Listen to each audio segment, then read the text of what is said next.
Hi, I'm Tori Delori, and I've been living in vans for the last 3 years. And over the last 6 months, I've been living in this unbuilt camper van, which has been a huge learning experience, and I have grown so much more than I ever thought I would when I moved into here. However, there is one thing that I have never had in any of my vans, which kind of shocks a lot of people, including my mother, who refuses to travel with me until I got one, which I finally did because I finally have a bathroom for my camper van.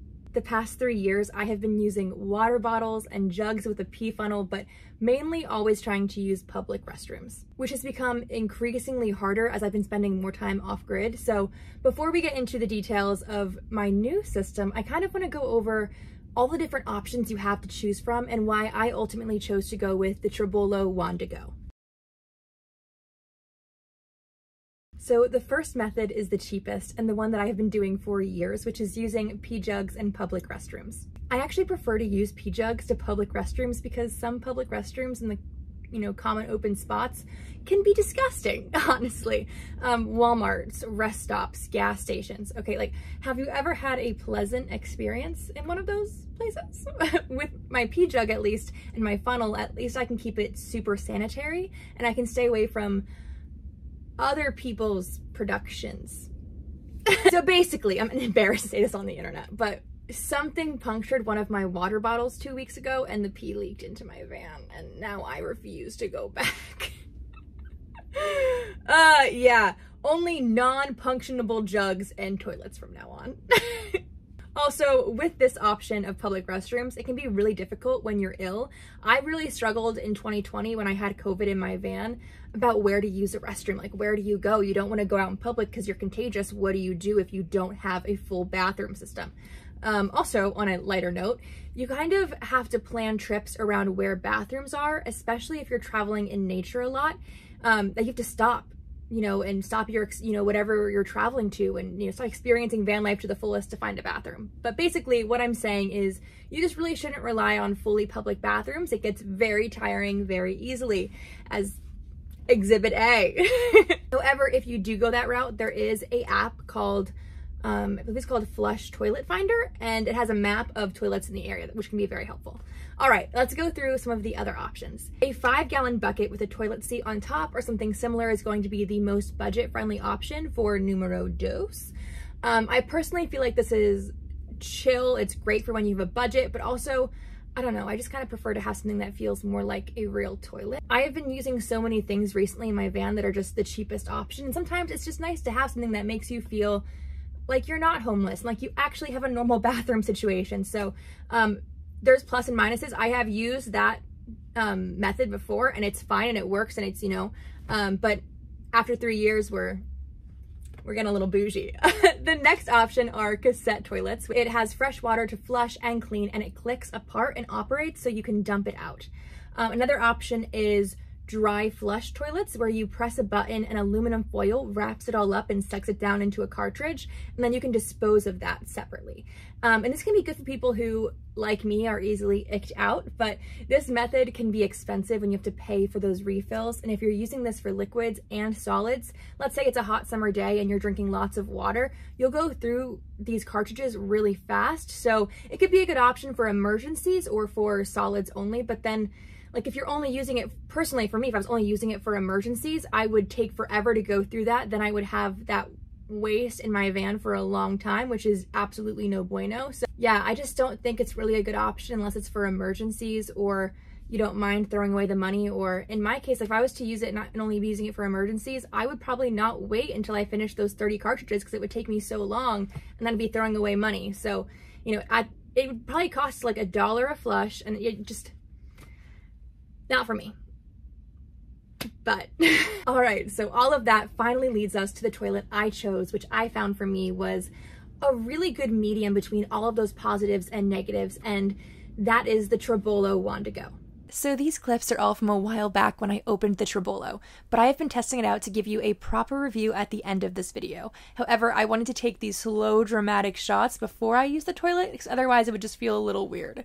But I am really excited to have this though, because I have been building out in the Vegas desert, and to use the restroom I would have to drive like 30 minutes in and out of the desert, and having lived in that desert for almost 4 months, that happened numerous times. And with Vegas gas prices, that added up and got annoying very quick. However, I still attempt to use public restrooms when I am in the city, but for situations like that, it has been an absolute lightsaber. Lifesaver, oh my goodness. Alright, so what is the Tribolo Wandigo? Let's start by reviewing some of its main features. I know the number one most important thing you're wondering and you want to talk about is that yes, Tribolo says it is odorless, and it has a spill-proof cap for the liquid so it won't spill while you're driving, and you don't have to do anything to remember to close it. The cap also works to block odors from rising up, and a big component making it odorless is that it is a urine diverting toilet, because something that will make smells worse is if solids and liquids are not separated. So the front container is for liquids and the back is for solids. It's really as simple as that. This tank holds 1.2 gallons, so you can use it approximately 15 times, but obviously that will vary by person, but also depending on how often you use it, depends on how often you should empty it. The lid fully closes and the whole thing is waterproof. And also, look at this handy dandy height adjustment. It makes you feel less like you're crouching in the woods or on some tiny toilet. Look at you, a little tiny toilet for a little tiny baby to... Ah! Curse you, tiny toilet!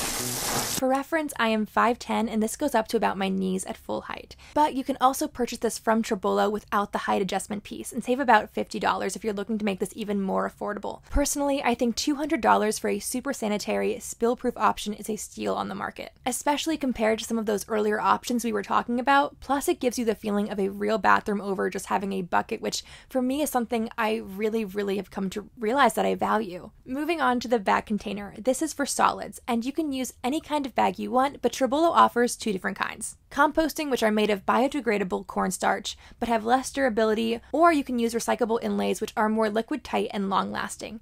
So it likely depends on how off-grid you are and how often you can dump your waste, etc.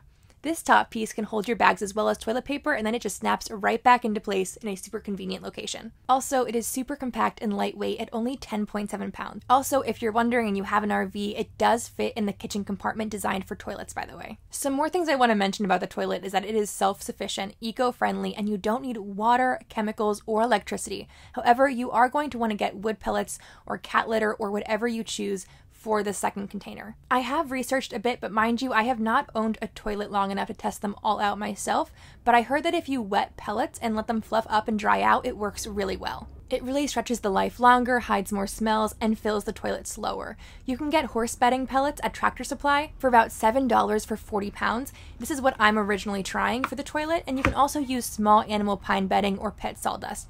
But it seems like a lot of people on the internet have varying opinions, so this will be a bit of trial and error, but if I find something I really like, I will come back and pin a comment about it. But also, there's a few things I've been testing out already, and I'll be having that at the end of the video when I review after having used it for a month. I also now use vinegar to clean and stop smells in the liquid, but again, we'll go over that later. Something else I want to talk about is the original and upkeep cost during the overall lifespan of this toilet is going to cost less than the dry flush because you aren't buying those expensive wraps for every use. And you won't be buying chemicals, so it will also cost less overall than a chemical toilet. There are no complicated pieces that are going to break or confuse you, and just overall, there's less to go wrong, because one of the last things you want breaking in your van is your only way to go to the bathroom.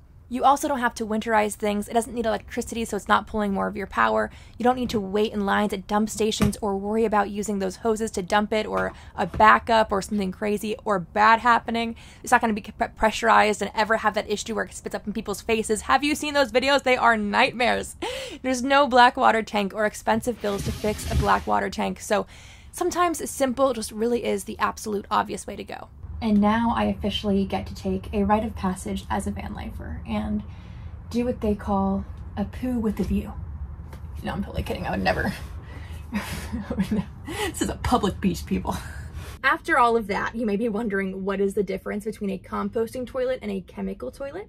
Composting toilets are more environmentally friendly. They don't use any chemicals. They biodegrade in a natural way, in contrast to chemical toilets, which use chemicals and have to be dumped in black water sites. Composting toilets are also more cost effective because you don't have to buy chemicals or pay to dump them at a black water site. Composting toilets, only charge that you're going to have is for the pet sawdust or horse bedding pellets you're paying to use with the system. Also, with the system that I am using, Tribolo, if you want to have an even more cost-effective option, you can make it DIY. And so for me, I have the box system with the toilet, but you can actually just buy the components individually and then build your own box or place, so you can fit it into your van build wherever you want, instead of having to say, this is the size of the box, where can I fit this? Which I think is really helpful when you're really making a custom rig. Also, composting toilets have less of a smell because they separate the wastes. But if that's not enough for you, you can also buy an extractor fan. Chemical toilets are also harder to maintain, which is another reason I chose the composting toilet. And the main reason is because the chemical toilet is more prone to bad smells, which no one wants. Also, chemical toilets need water, so you'll have to be using some of your water supply, which sucks. You never want to be doing, but I could go on and on. I think you get it. Composting just seems better to me, but if you disagree or have any opposing views, I would love to hear them in the comments section. I think the final type that I didn't mention yet would be incinerator toilets, which is literally crazy. They literally like incinerate your waste, which is cool as heck, but they're also super expensive, crazy to install, so they're just not really a realistic option for me. Also, one more thing I want to say before we move on is that some BLM land requires you have a certain type of toilet to stay in their long-term visitor areas. So if that's something you plan to do a lot, I would encourage looking into that.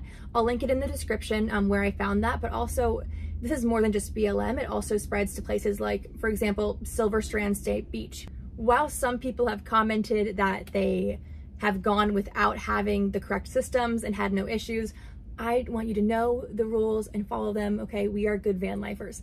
The assumption is they want 10+ gallon tanks because then you're less likely to empty it right in a campsite or there at all, really, because if you don't have a portable container, then you can't just, So it's so important, though, to responsibly dumped waste. Irresponsible campers are ruining van life, and when you watch some YouTube vlogs, they just talk about dumping in public places, and not only is it gross and unsanitary, but it can lead to the literal end of van life. In New Zealand, the minister pushed for a bill for a total ban on camper vans that do not have a self-contained toilet. He said that people were just pulling over and dumping in waterways, and just similar incidents were getting out of hand. Just imagine a place where people continuously dump irresponsibly in the same place. Even if you only do it once, if someone else comes and does it the next time after you, and it's a cycle and that keeps happening in the same place, it's not gonna go well. So if you love van life, just please make sure to dump responsibly. So all of that to say, it's really the reason you really need to make sure you're picking an option that you will be comfortable with and use, and not ever feel the desire to need to dump irresponsibly or immediately. And if you ever need help finding spots to do so, to be able to dump responsibly, iOverlander is an excellent resource for finding spots near you to responsibly dump your wastewater. Well, hello again. So it may have been 0 seconds for you, but it has been an entire month for me using the Tribolo system, because I wanted to give it a really good amount of time to really test the product and use it and be able to give you a full review. And so I have come back with a lot of information for you. First, talking about everyday use, I think it made, I remember the first time I used, this is weird to be like, I remember the first time I used the toilet. Oh God, this video doesn't get less weird.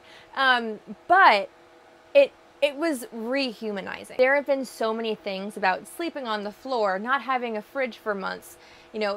Going to the bathroom in a 5-gallon bucket is not on my list of things that make me feel good. And I just think having an actual bathroom system re-brought some feelings about feeling like this is van life, this is not homelessness, and really made me feel good about living in a van. And just having amenities really honestly can help change your entire van life experience. So for me, I really like having this bathroom system. Moving on to the use of it. It is not completely odorless. When I first used it, I just used it, didn't add anything to it. And I discovered that was not gonna work. So I reached out to some people, I asked some people questions, and now it smells nice. Is that weird? When my first time I ever emptied it, I emptied it in a porta potty, and I emptied it, and it made the porta potty smell like flowers and smell nice. I was like, I kind of want to breathe this in, but that's kind of disgusting because I'm in a porta potty, so I'm not gonna, bug. So I'm not gonna do that. There's a lot of bugs. It's 110 degrees right now, and bugs are loving my van and my tiny little air conditioner. Anyway, on topic. So the 2 products that I have found that make an absolute difference would be, number 1, distilled vinegar. So I use this every time I go to the bathroom. I pour this in afterwards, and I'm generous with it. I use a heck of a ton because it's really cheap and it completely gets rid of the smells. I mean, besides the vinegar smell, to get the vinegar smell. But with that, whenever I clean out the bathroom, and sometimes in between, just because this doesn't smell like, but it smells like mango and hibiscus. So it smells, this is what made the porta potty smell so good. This is what I have. And I put this in whenever I clean it. At the bottom, I swish it around, clean it out, and then it makes it smell like this until I also, with it, what I've learned, having now had the bathroom system and using it, just because you can fill it does not mean you have to fill it. Like, I like to empty it when it's halfway full. It's also easier. Then when you empty it, it's not going to splash everywhere. So I only fill it to halfway and then try to empty it. Moving on to the final part of kind of the experience with it was the cleaning portion.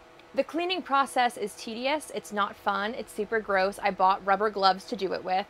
Also, like, I had a hard time figuring out where to do it because I didn't want to do it out in the open where people could see me cleaning a toilet, but I also don't want to clean it in my van and get the germs in my van. So that was kind of a thing I'm going to have to figure out. But for the most part, when it comes to dumping, I have mostly used porta potties. I really like doing that. I bought a thing. I call it my pee purse because it's a purse that fits the size of the pee jug from the toilet, and I can put it in there, and then if I have to walk to the porta potty, people can see me, or I have to walk in somewhere, no one knows any better. I'm just a girl with an oversized purse. No one knows I'm gonna go dump my pee. It's a weird world, all right? If you're gonna live in a van, this is just part of the territory that comes with it. That is pretty much everything that I've been experiencing the last month using it. I really like it. I think it really upgrades the van life experience for a very small amount of money, so I do recommend it.